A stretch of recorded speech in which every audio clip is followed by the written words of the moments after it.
বৈষম্য বিরোধী আন্দোলনে সরব ছিলেন অভিনেত্রী আজমেরী হক বাঁধন। রাস্তায় নেমে সমর্থন দিয়েছেন ছাত্রদের। আন্দোলনের ফসল ঘরে তোলার পরও সক্রিয় এই তারকা।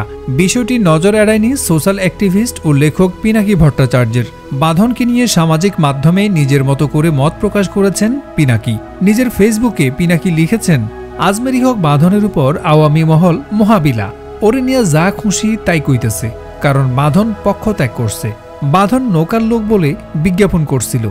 আমি আমার ভিডিওতে সেটা দেখায় ওরা গালমন্দ করছিলাম, বলছিলাম ইন্ডিয়াত গিয়ে সিনেমা করো, বাংলাদেশে ঠাঁই হবে না।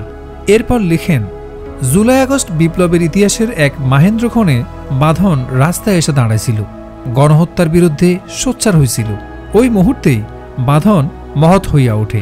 বাঁধনের জন্য এই কাজটা খুবই কঠিন ছিল। বিপ্লব সফল না হইলে বাঁধনকে পরিণতি ভোগ করতে হইত। সে দ্বিধা করে নাই জনতার পক্ষে দাঁড়াইতে। তিনি আরও লিখেছেন, আওয়ামী সমর্থক এমন অনেকেই লড়াইয়ে সহযোদ্ধা হয়েছিল বলেই হাসিনা পলাইতে হইছে। এই জন্যই ডাবল বিলা বাঁধনের উপর।